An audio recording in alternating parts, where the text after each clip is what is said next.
मग बाईला महाराजाचं पूर्णच कथा माहित आहे ना.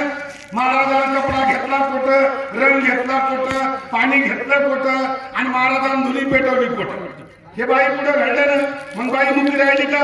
बाई मारुतीला सांगू लागली, जे माझ्या डोळ्यानं बघितलं ते सत्य, लक्षपूर्वक तुम्ही ऐका. कपटाची मात निस कपट तू कपिनाथन राम देखता. ज्याच्या देहामध्ये नीतपणा नाही, त्याला चोराई तेच दिसतंय, शावय तेच दिसते, पापी तेच दिसते, पुण्यवान तेच दिसतंय. आता मी तूपणा आपल्या दृष्टी पुढे, मग आपल्याला मोठा दिसतंय, लहान दिसतंय, गरीब दिसतंय, मोठा दिसतंय. ही दृष्टिकोन कोणाचा? आपला. परंतु मारुतीच्या दृष्टीमध्ये हे गुण होता का? हे गुण नव्हता. म्हणून त्या ठिकाणी माघार बाई बोलू लागली, मारुत्रा तुम्ही म्हणजे या ठिकाणी जाणत ना, परंतु मी जाणणारी आणि जाणून तुम्हाला सांगालो, लक्षपूर्वक ऐका. तुझा कपिपती केवळ कपटाची कपट मूर्तीनं तो राक्षस जिंकते. मी विनंती करायले, अजाबात खोटं बोलत नाही. जे बोलते ते सत्य बोलते. जरी त्याच्या पुढे तुम्ही गुडके टेकून पाया पडले असता, ते महाराज नाही, त्याने कोणता गुरु केला नाही, कोण्या गुरुच्या हातून माळ घातली नाही, रामकृष्ण हरी मंत्र अद्याप त्याने जपला नाही. मग माळ घातली की कोणा करता घातली? जगा करता घातली. जगाने माळ करी म्हणा, रामकृष्ण हरी मंत्र जपला का? अद्याप त्याने जपला नाही. याची पूर्ण निज कथा मला माहित आहे, मी सांगते, तुम्ही ऐका. तू रामाचा निजवर्तन स्वामी कार्याला उद्युक्त अति संकटी दुरबंधन कर्मणीयत. तुम्ही कशा प्रभू रामचंद्राचे निज भक्त, देवाकडे भक्त नव्हते का? 16 पद्म त्या ठिकाणी जळ होते, 16 पद्म वानरच होते, आणि 16 पद्म वानरामधून तुम्हाला त्या भगवंताने निवडलं. कारण निज भक्ता, आणि निज भक्ता असून शक्तिशाली. किती दुर्बंध होता? 3,10 योजने, येता जाता दुगुणित पंत निश्चित कर्मा, 12,40,000 40 कोस एवढं अंतर दुर्नांचल पर्वताचं आणि शिवांचल पर्वताचं आहे. परंतु हे अंतर एका रात्रमध्ये काटणारा असा निज भक्त कोणा निवडला? प्रभू रामचंद्राने निवडला. कारण माझ्या मारुतीशिवाय हे अंतर दुसरं कोणीही काटू शकत नाही. म्हणून मारुतीला तुम्हाला पाठवलं. परंतु मी जे सांगते याच्यावर तुम्ही लक्ष द्या. कपटी महामांजू जाण राक्षस तुझं छळवादा. आतापर्यंत जवळजवळ 2 तास ज्याची कथा तुम्ही ऐकायली, ज्याच्या पुढे गुडघे टेकू टेकू पाया पडायचे, परंतु हा साधू नाही. यानं साधूचा बाणा घेतला. अंतःकरण जर म्हणले, आता या ठिकाणी सांगायचं काम नाही. जसं पूर्वी इंद्रावनाचं फळ गुलजार दिसत आणि फोडल्याच्या नंतर काळं टिक्कर दिसत, मग काळने मी कसा आहे तशा वरतीचा बाय बोलू लागली. रावणाचा परमाप्तन प्रतिज्ञा करून येत त्या कुणाला द्रोण पर्वत छळणार्थ आणि जवळचा सोयरा असून रावणाने याला प्रतिज्ञा केलेली. काय प्रतिज्ञा केलेली आहे? रावणानं सांगितलेलंच आहे. काय मी 2 गोष्टी येतात. एक तर मारुती मारला तरी तो काम होणार, मी बोललो ते सत्य.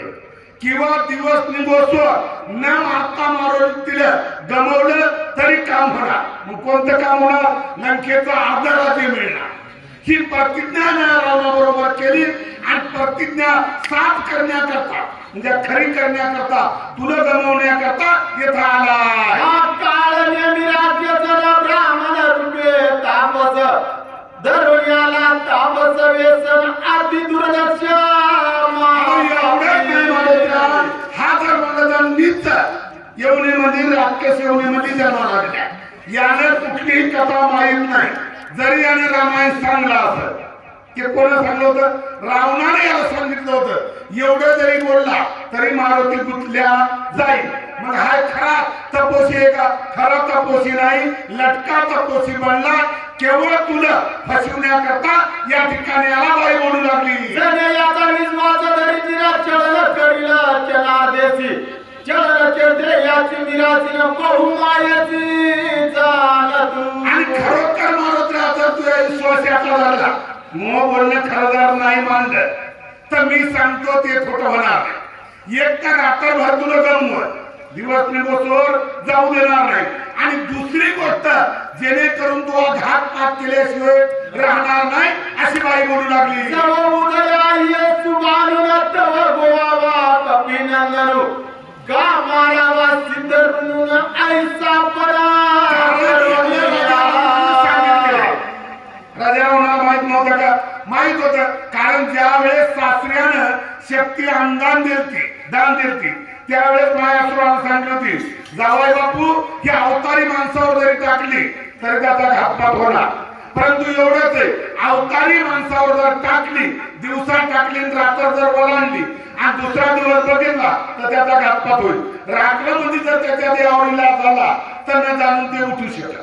मग हे कोणाला माहित होतं? रावणाला माहित होतं. मग रावणाने काय नेमले काय सांगलं एक तर तुझ्या अवस्था मारुती मारणं झाला तर मारुतीला मार आणि नाही तर मारुतीला मारणं झालं तर बाबा रात्रभर मारुतीला गावात येऊ देऊ काय येऊ देऊ नको. एकदा सूर्य निघला की लक्ष्मण मरणार आहे हे रावणाला माहित होतं. म्हणून रावणाने याला सांगितलं सत्यमानी माझे वचन वंदी महापापी दुर्जन न मारिता करिल विघ्न सत्य सत्य. कारण कोण्या साधूची माणसाने टिंगल करू नये. आम्ही टिंगल करत नाही. या ठिकाणी तुला वाटत असेल मी या साधूची टिंगल करत नाही परंतु हा साधूच नाही. साधू आहे का? साधू नाही. साधूचा मारा घेऊन बसला याचं जर ऐकशील तर नेट मारुतीला तुझ्या कार्यामध्ये विघ्न उभं आहे. म्हणून अगोदर याचा निपात कर अशी बाई बोलू लागली. आयुष्य बोलणी सुंदरीने केली अंतरी गंगला तरी चाकाटला तो अंतरीने कभी केसरी. आता बाईचं काम झालं. बाईचं काम करायचं कान बघायचं. आले म्हणण्याचं काम करायचं आपलं कोणाचं. बाई आल्या म्हणजे का आपण आल्या म्हणजे मला भाऊ नाही बरं भाऊ आहे त्याची गोष्ट असं बाई जर म्हणलं तर स्वर्गाला गेलेली आहे.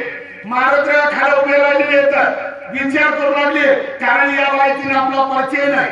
बाईचा चहा पिलो नाही आणि बाईने तर चहांतीवर सांगितले साधू नाही. काय सांगले? साधू नाही. आणि साधू जर म्हणसाल तर तुमच्या विघ्नामध्ये घात झाल्याशिवाय राहणार नाही. मग काय करावं कसं करावं? मारुतीला साधूकडे बघू लागले. गेल्या सदा स्वर्गा गगनाला आश्चर्य वर्तले कपिनंदला विचार आदरिला निज मनाला दृष्ट हननाला. एवढं काही मारुतीने विचार केला. बाई तर निघून गेली. बरं जाता जाता माणूस आखरी टेपला बोलतोय त्या माणसाचं वचन फुटलं राहते का? माणूस काय म्हणतोय अहो 2 मिनिटात आधी बोलले आणि जीव गेला. खोटं कथा खोटं राहते का? अंतिम काळीचं खरंच राहते. मग बाईने केव्हा सांगले मारुतीराजी तिची संगत तुटायच्या त्यांना. मारुतीराज विचार करू लागले बाईची आपली संगत तुटली. बाईने खोटं बोललं नाही. बरं खोटं नाही बोललं म्हणावं तर महाराज येतं. मग महाराजाचे आता दृष्टी हनुमंतरा कोण्या दृष्टीने बघू लागले ते ऐका. समाय स्मरणी रघुनाथाला राक्षस दृष्टावा लोकिंता समूळ उडाली कपटातान श्रीरामदूताचे निघे. तारणारा देवत आहे मारणारा देवत आहे सांभाळणारा देवत आहे भावसागरातून काढणारा देवत आहे. मग करता हरता परमेश्वरा तू आहेस. कोण म्हणले? मारुतीला. भगवंताचं नामस्मरण केलं आणि साधूकडे बघितले. साधूकडे बघितल्याच्या नंतर आता साधू दिसू लागले का काय नेहमी दिसू लागले? कारण मारुतीच्या दृष्टीच्या पुढं हे साधू तत्व नाहीसं झालं. एकला होलिया देईना पाने पाता हटाई दृश्य तोची नाही न द्रष्टा तोही दृष्टा आणि दृश्य की एक मारुतीचा झाल्याच्या नंतर हे जे कपट भावना आतापर्यंत हनुमंतराच्या ठिकाणी फसल्या गेले. आता फसले का? फसले नाही. कारण खरं रूप जे असणार हनुमंतराच्या दृष्टी पुढे आल्या. द्रष्टार बलिया पाहिलं दर्शन दुरेची काही बावण्याची टावणाई वेगळे काही दिसेला. त्या ठिकाणी द्रष्टा आणि दृश्य एक झाल्याच्या नंतर भावना पुरेपूर वाटल्या गेलेली आणि एक म्हणजे वेगळं आतापर्यंत वेगळ्या भावनेमध्ये पडले होते. कारण मी भक्त साधू. परंतु आता त्या ठिकाणी साधूची भावना राहिली का? साधूची भावनाच नाहीशी झाली. द्रष्टावय बरीच नर तरी वाचे द्रश्याचे बाण सारी या त्रिमुखीशी बोलवण कपड चिन्हा देते खाते. कपटामध्ये आतापर्यंत भावड्या गेलेले हनुमंतराय हे पूर्ण कपट असणार नाहीस झाल्या. एका श्रीराम नामासाठी नवडती कपटाची या पोटी तो श्रीराम कपीच निश्चित कपट कोटी जर कपड अंधकरणाच्या ठिकाणी असत आणि एकदा अंधकरणातून जर भगवान प्रभू रामचंद्राचं नाव घेतलं तर कोटी पापाचा दहन होते. मग साक्षात तो परमात्मा हनुमंतरायाच्या देहाच्या ठिकाणी त्या ठिकाणी कपट राहील का? पुरेपूर कपट नाहीस झालं. निर्धारणे पाय तो कबींद्राला विजय राज्याचा व्यासुर महापापी दुराचार याची सत्ता. आणि ज्या वेळेस बघितलं त्यावेळेस साधू तत्व दिसलं. मग काय दिसलं? महापापी असणारा दुष्ट दुर्जन आणि याचा निपात या ठिकाणी करीन असे हनुमंतराय बोलले. साधूने गुरुच्या अर्थाला गरवाला माझा गात अति बळीराम दूतन याचा निपात केला. कारण एकतर मारुतीला गोवी किंवा मारुतीला मारी माझं छळ करण्याकरता आला ना. परंतु आता सावकाश कारण माझ्या हातून तू वाचणार नाही हनुमंतराय बोलले. बोल बोल निष्ठुर ज्यावेळे रागामध्ये आलेले धुनी लावून बसलेले साधू वंशामध्ये वेशामध्ये असणारे काळनिमित्त आणि काळनिमीच्या प्रमाणात उभे राहिले. तडपदार त्या ठिकाणी बोलू लागले. काळनिमीने विचार केला कारण आपलं जेवढं झाकलेलं रूप होतं तेवढं मी उघडं पडलं. मग आता काय करावं? काय करते ते बघू. अरे पापिया निशाचरान झनी पळती दुराचारा तुझी या करीन मी सारा कपटाचारा सांगी पडते. आतापर्यंत तुझे मी सहवासामध्ये वाचला. आतापर्यंत काळनी मी वाचत होता का? वाचत नव्हता. परंतु बहाणा साधूचा घेतला आणि बहाणा साधूचा घेतल्यामुळे माझ्या हातून तू आतापर्यंत वाचला. आणि येथून पुढे जर तुला वाचायचं असेल तर एकच आहे, हे बहाणा टाक आणि पळ असे हनुमंतराय बोलले.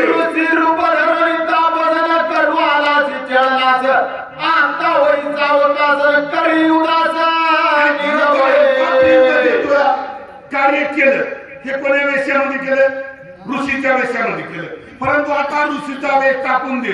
तुझं माझं मनविद्ध याच्याकरता तू रूपामध्ये हनुमंतराय बोलले. माझे आधी त्वरितला आधी वाचसी जीवेचित ऐसे जाणून निश्चित करी पुरुषार्थ ठिकाणी बोललेले तर माझ्या हातून जर म्हणलं आता तू वाचू शकत नाही. आतापर्यंत हनुमंतराच्या हातून कोणी वाचलं का? कोणीच वाचलं नाही. मग काय नेहमी वाचणार का? काय नेहमी सुद्धा वाचणार नाही. परंतु आलेल्या जन्माचं सार्थक म्हणजे जे तू अपुरुषार्थ आहे ते पुरुषार्थ माझ्या पुढे जातात हनुमंतराय बोलले. बोलता मारुतीला सरसावला राक्षस मूर्ती रणी जिंकावया कपिप्रतीने साठोपचिंती बोलले.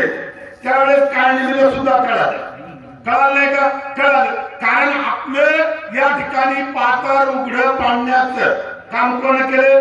जिला आतापर्यंत आपण सांभाळलं त्या बाईने केलं. मग आता हे आपला जिवंत ठेवते का?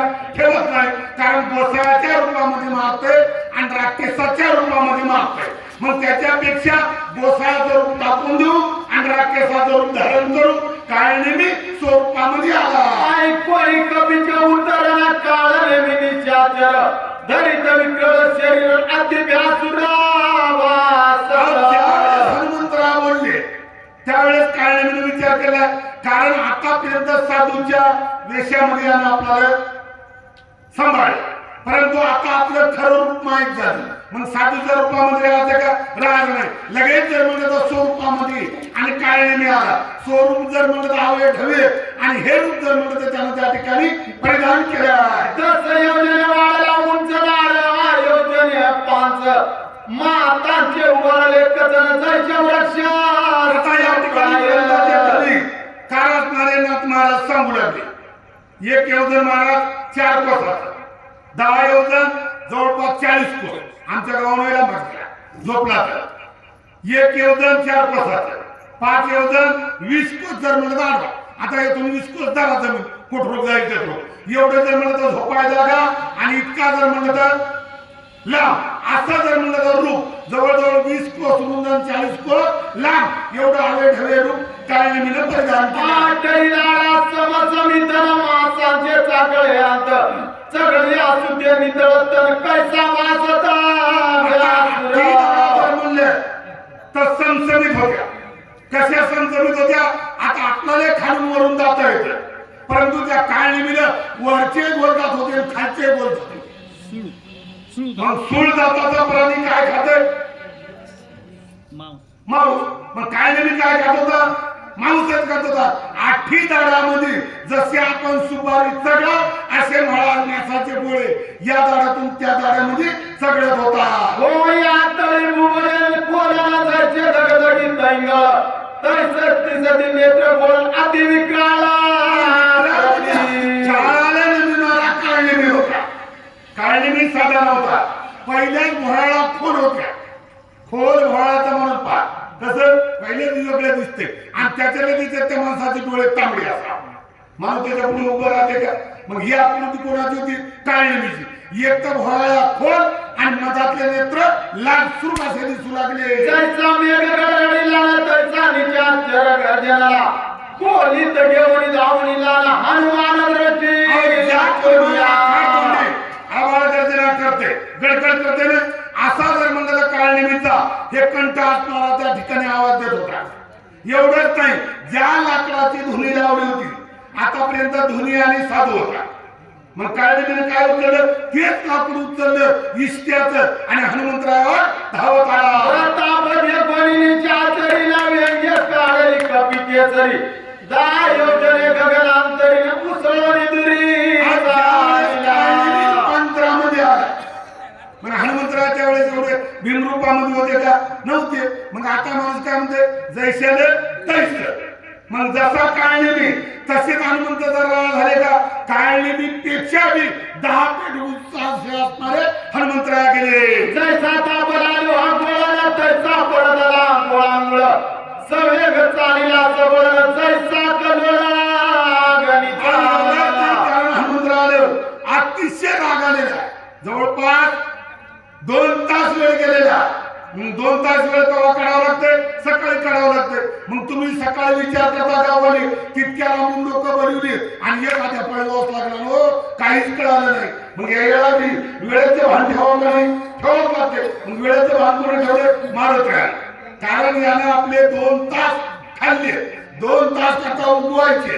कसे उगवायचे वर गेले आणि वरून उडी मारली.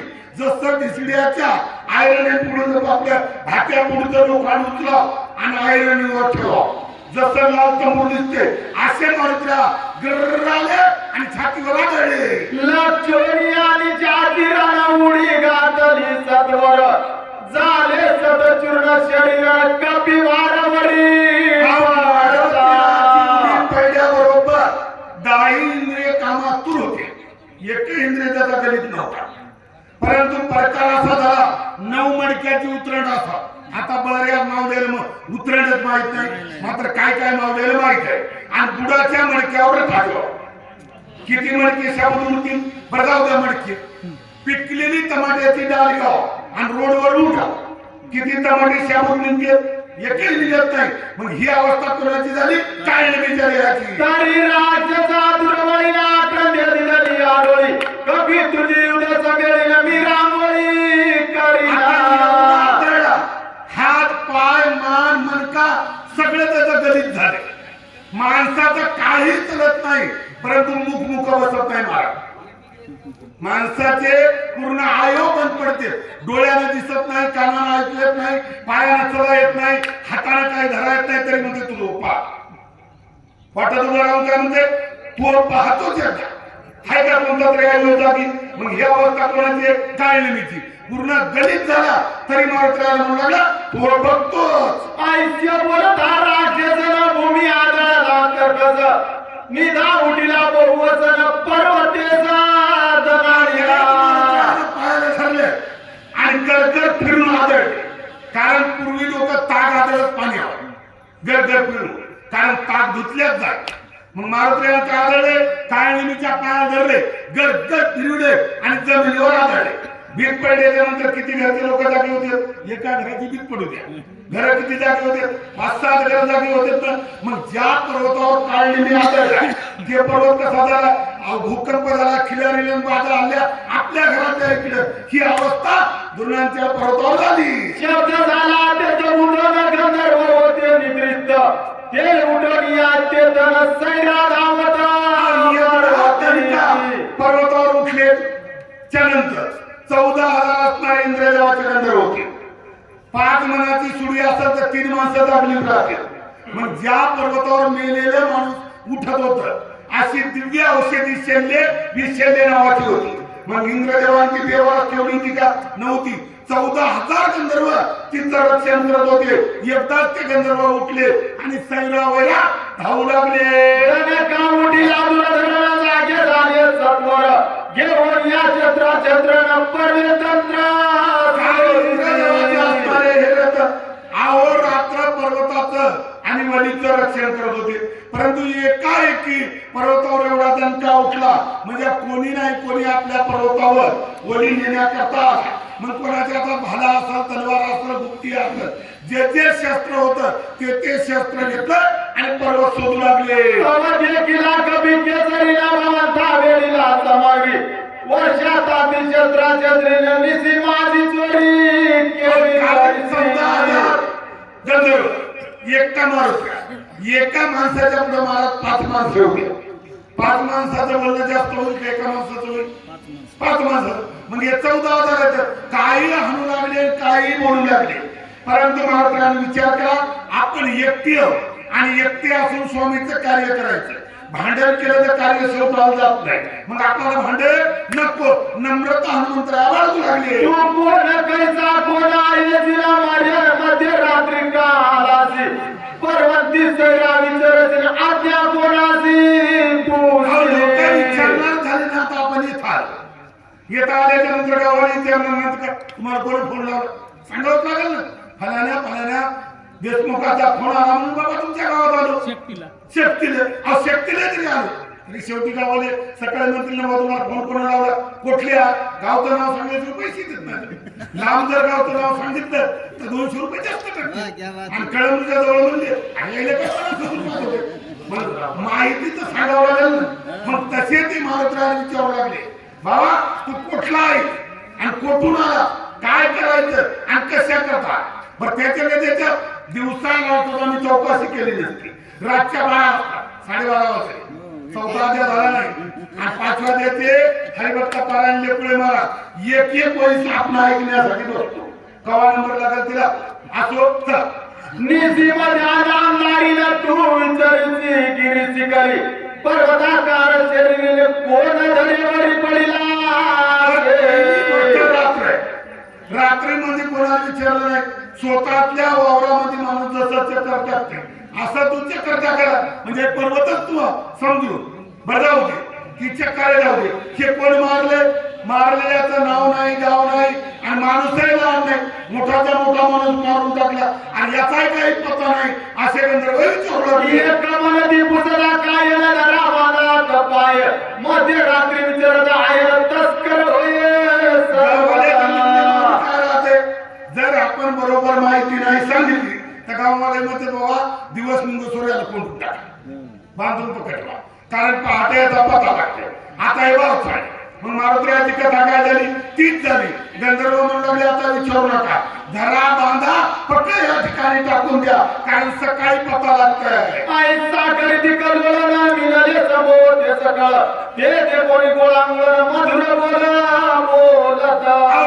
कळून जर म्हणलं तर हनुमंतरायाच्या अंगावर आले. मारुतीने विनंती विचार केलेला यायला मारायला वेळ लागत नाही. परंतु आपल्याला आपल्या स्वामीचं कार्य करायचं आणि भांडण लागल्याच्या नंतर कार्य होत नाही. मग काय करावं? नम्रता पाळगाव परंतु कार्य करावं. मारुतीने हात जोडले आणि हात जोडून पूर्ण माहिती सांगू लागले. राजधानी सुग्रीवर राज चुडामणी पर्वत आहे, दीप किंवा पर्वत आहे.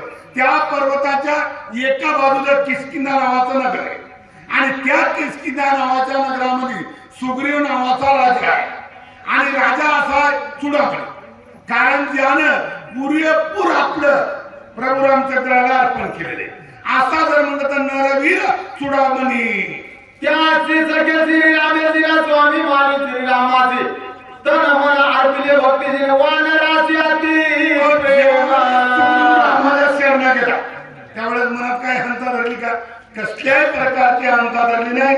तन मन असणारा भाव भक्ती पूर्ण रामाला अर्पण केलेले आणि स्वतः ते सुद्धा राम भक्तीमध्ये अर्पण केला. मारुत राय बोलू लागले, राम रावणाच्या रणाला युद्ध झाले अति दारुण, रावणे ब्रह्मचर्य सोडला बंधू लक्ष्मण पाहिला. तर सुयांच्या रणभूमीच्या ठिकाणी रावणाचा आणि रामाचा युद्ध झालं. राजा रावणाचे असणारे पुत्र संपले, नातू संपले, प्रधान संपले, भाऊ संपले. रावण खडवळला, ब्रह्म नावाची शक्ती घेतली आणि बिभीषणाला पाहून लक्ष्मणाला मारली.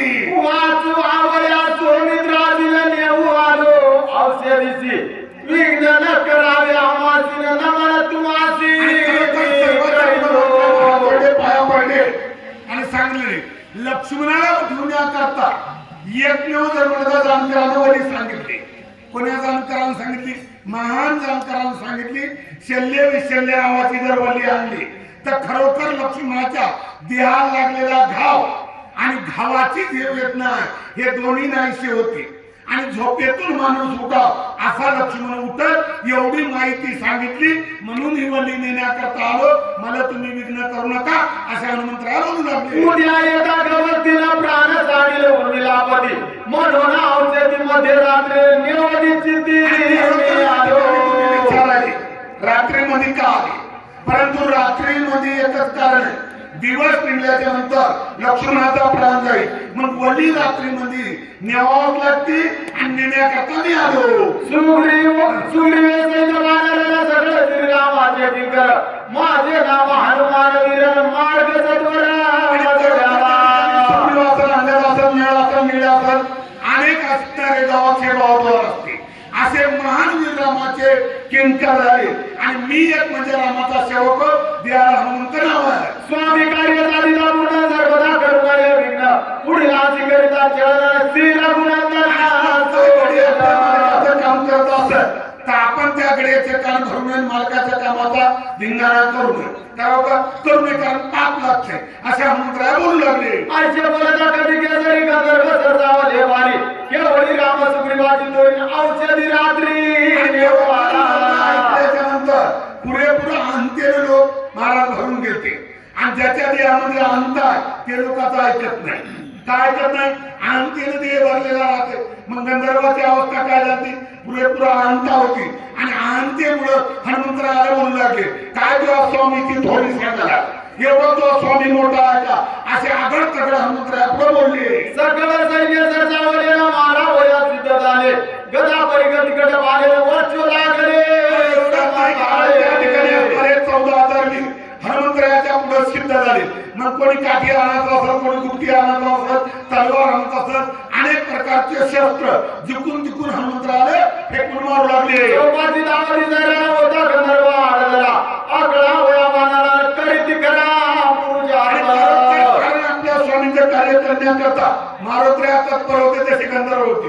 गंधर्वाने बी त्या ठिकाणी पुरुषार्थ बरा हनुमंतरायाच्या समोर केला. गंधर्व मिळाले 14 एकला एक कपिंद्र, क्रोधा चढला तुझं धरण करू सहारा.